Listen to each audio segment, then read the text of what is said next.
otot dari saluran cerna yang kurang bekerja dengan baik, mungkin ada penyebab yang lain, itu perlu ditindaklanjuti juga. Kemudian ada juga pada pasien-pasien dengan lansia, tidak ada penyebab lain, tiba-tiba konstipasi dan kemudian memberat atau gejala-gejala berat yang ditunjukkan pada pasien-pasien lansia, atau kejadian yang konstipasi yang terus-menerus dan semakin memberat.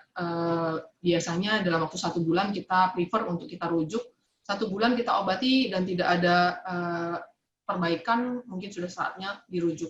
Atau ketika pasien merasa sangat kesakitan, pasien tidak ada melena, tidak ada anemia, tetapi ada penurunan berat badan. Bisa jadi penurunan berat badan karena diabetes. Yang kita bilang tadi bahwa faktor resiko salah satunya diabetes. Pasien-pasien dengan diabetes juga memiliki resiko untuk terjadinya konstipasi, berarti diabetesnya yang harus diobati. Kemudian anoreksia, pasien-pasien yang takut gendut gitu ya, takut kegemukan, takut obesitas, menghindari makan sehingga karena dia tidak makan, BAB-nya juga kurang, cairan juga kurang, itu juga perlu dirujuk, diperbaiki anoreksianya, bahwa konsep gizi, konsep asupan yang harus dia perbaiki, itu harus diperbaiki dan dengan sendirinya konstipasi akan teratasi. Kemudian jika ada nausea, vomiting, mual muntah bisa jadi karena dia hamil. Pada kondisi kehamilan ada beberapa obat laksatif yang tidak diindikasikan, sehingga mual muntah juga menjadi perhatian. Apakah pasien kita hamil, tapi laki-laki tidak seperti itu ya. Mungkin penyebab mual muntahnya ada yang lain karena IBD, itu juga sangat dimungkinkan. Jadi kapan kita merujuk, kita melihat lagi alarm simptom. Untuk risk factor, kita tahu bahwa wanita paling 2,5 kali lebih sering terjadinya konstipasi. Mungkin ini adalah faktor risiko yang tidak bisa diubah. Sebagai wanita memang sering terjadi seperti itu. Cara mencegahnya seperti apa? Kita harus bisa mencegah kejadian konstipasi itu. Kemudian usia lebih dari 40 tahun itu biasanya sudah mulai itu sering-sering konstipasi. Kemungkinan karena bekerja lupa minum, karena tingkat stresnya mulai tinggi, itu yang menjadi faktor risiko.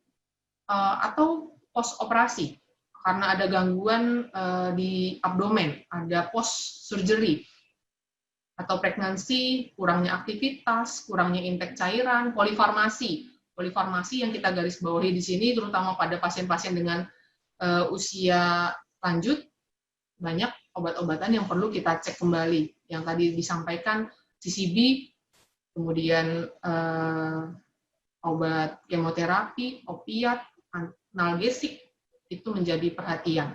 Laxative abuse, beberapa pasien meresepkan untuk dirinya sendiri laksatif untuk obat kurus. Padahal kurusnya cuma 1 hari gitu ya, habis itu besok makan lagi, gendut lagi gitu. Mungkin ini laxative abuse. Kadang-kadang demi untuk menurunkan berat badan menggunakan segala cara. Mungkin di apotek kita teringat kadang-kadang ada pasien yang mau beli, Mbak, beli Brukolak dong, Mbak, beli Mikrolak dong, dan kita tidak pernah menanyakan lebih lanjut sebenarnya untuk apa laksatif ini. Tidak pernah kita cari tahu kenapa dia mengkonsumsi laksatif. Dan ini mungkin menjadi sharing kita pada sore hari ini. Kadang-kadang di apotek mungkin tidak ada apotekernya dan mereka memberikan laksatif begitu saja. Dan itu peran penting kita yang ada di komunitas. Kemudian pasien dengan terapi palliative care, pasien-pasien yang sudah end stage, kemoterapi, pasien tapering, pasien dengan chronic constipation, atau faktor-faktor fisikologis lainnya. Kalau dilihat dari algoritma, ini yang dari Konsensus Nasional Penata Laksanaan Konstipasi di Indonesia 2010, guideline untuk tata laksana konstipasi, yang pertama pasti dianjurkan untuk intake serat, buah, sayuran. Kalau ada probiotik gitu ya, karena ini adalah bagian dari suplemen makanan. Jika tidak mempan gitu ya, tidak manjur, silahkan mulai mengkonsumsi laksatif. Tetapi memang kita mencoba terlebih dahulu dengan serat dari buah-buahan dan sayur dan perbanyak minum. Jika tidak ada perbaikan, kemudian dilanjutkan ada tambahan obat-obatan. Demikian juga yang saya sampaikan, jika dalam waktu 2 minggu sampai 3 minggu, 4 minggu itu tidak ada perbaikan, ada baiknya kita rujuk ke dokter. Kemudian untuk slow transit constipation, hampir sama sebenarnya penata laksanaannya, tinggal bermain dengan bisakodil, prokinetik, ada laktulose atau polyethylene glycol. Ya, jika tidak membaik, memang kita kembalikan kepada dokter.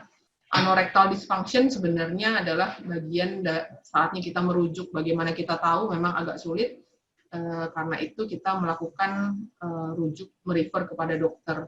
Jika pasien punya riwayat di keluarga ada kecacatan bawaan dan sebagainya, mungkin ada baiknya dirujuk. Ini dari World Gastroenterology Organization, sebenarnya hampir kurang lebih sama.